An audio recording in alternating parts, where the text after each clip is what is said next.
गांव में रहने वाला एक नौजवान लड़का पुरानी बुरी यादों को ना भूल पाने और एक ही चीज के बारे में बार बार सोचने की आदत से परेशान था।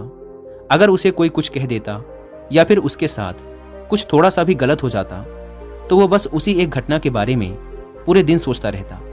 वही बात उसके दिमाग में हर समय घूमती रहती। फिर वो या तो अपने साथ हुई किसी बुरी घटना के लिए अपनी किस्मत और भगवान को कोसता रहता या फिर अपने मन में उस इंसान से बदला लेने के ख्याली पुलाव बनाता रहता जिसने उसे कुछ कह दिया था या उसके साथ कुछ गलत किया था।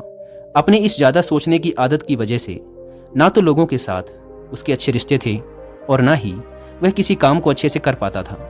वह हर समय तनाव व मानसिक अशांति की स्थिति में रहता। उसकी ऐसी हालत को देखकर उसके एक मित्र ने उसे सलाह दी कि यहाँ पास के ही एक बौद्ध मठ में एक जैन मास्टर रहते हैं, तुम उनके पास जाओ, वो तुम्हारी इस मानसिक समस्या का कोई ना कोई समाधान अवश्य बता देंगे। वह नौजवान लड़का जैन मास्टर के पास जाता है और अपनी समस्या उन्हें बताता है कि कैसे वो एक ही घटना के बारे में बार बार सोचता रहता है और पुरानी बुरी बातों व यादों को भूल नहीं पाता। लड़के की समस्या सुनने के बाद जैन मास्टर वहां से उठकर मठ के अंदर चले जाते हैं। जैन मास्टर का बिना कुछ उत्तर दिए यूं उठकर चले जाना लड़के को कुछ अजीब सा लगता है, लेकिन वो फिर भी वहीं बैठा रहता है। थोड़ी देर बाद वह देखता है कि जैन मास्टर मिट्टी की गिलास में पानी भरकर उसकी तरफ चले आ रहे हैं। जैन मास्टर लड़के के पास आकर खड़े हो जाते हैं तो लड़का भी उनके सामने खड़ा हो जाता है। जैन मास्टर लड़के से पूछते हैं, बताओ इस गिलास का वजन कितना होगा? लड़के ने कहा, मैं एकदम सटीक तो नहीं बता सकता, लेकिन इस गिलास का वजन बहुत ही कम है। अब जैन मास्टर ने गंभीर होकर कहा, मेरा प्रश्न ये है कि अगर मैं इस गिलास को थोड़ी देर तक ऐसे ही पकड़कर खड़ा रहूं तो क्या होगा? लड़के ने कहा, कुछ भी नहीं होगा। जैन मास्टर ने फिर पूछा, अगर मैं इस गिलास को इसी तरह 1 घंटे तक पकड़ कर रखूं तो क्या होगा? आपके हाथ में दर्द होना शुरू हो जाएगा। लड़के ने कहा। जैन मास्टर ने फिर प्रश्न किया, अगर मैं इस गिलास को ठीक इसी तरह पूरे दिन पकड़ कर रखूं तब क्या होगा? आपके हाथ में बहुत ही भयंकर दर्द होना शुरू हो जाएगा। आपका हाथ सुन्न भी हो सकता है, आपके मांसपेशियों में भारी तनाव आ सकता है और यहाँ तक कि आपके हाथ को लकवा भी मार सकता है।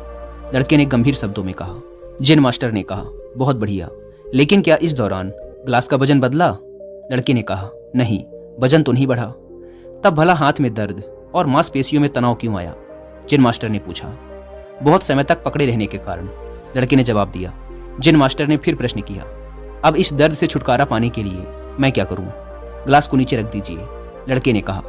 जैन मास्टर ने कहा, बिल्कुल सही, और जीवन की परेशानियां भी कुछ इसी तरह होती हैं। इन्हें कुछ देर तक अपने दिमाग में रखिए और लगेगा कि सब कुछ ठीक है।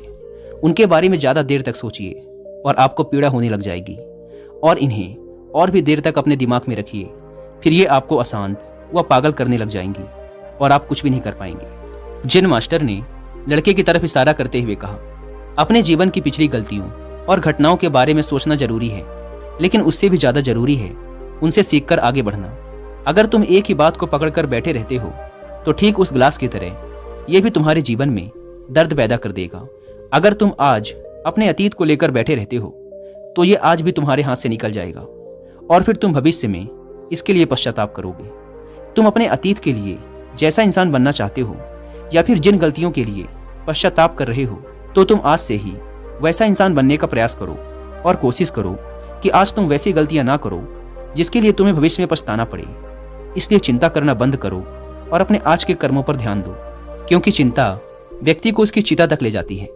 दोस्तों, चिंता करने की आदत को छोड़कर एक खुशहाल जीवन कैसे जिया जाए, इस पर विश्व प्रसिद्ध लेखक डेल कार्नेगी ने एक बहुत ही अच्छी किताब लिखी है जिसका नाम है how to stop worrying and start living, यानी चिंता छोड़ो, सुख से जियो।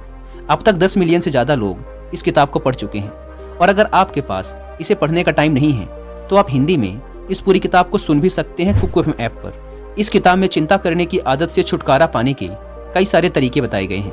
मैंने भी इस किताब को 2 बार सुना है, और अगर आप चाहें तो आप भी कुकू एफएम को डाउनलोड करके ये किताब और ऐसी ही हजारों किताबों को ऑडियो फॉर्म में सुन सकते हैं, वो भी अपनी मनपसंद लैंग्वेज में।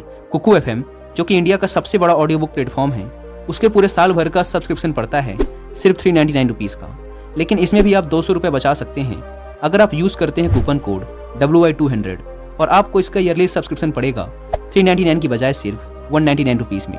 लेकिन जल्दी कीजिएगा क्योंकि यह ऑफर सिर्फ पहले 250 यूजर्स को ही मिल पाता है।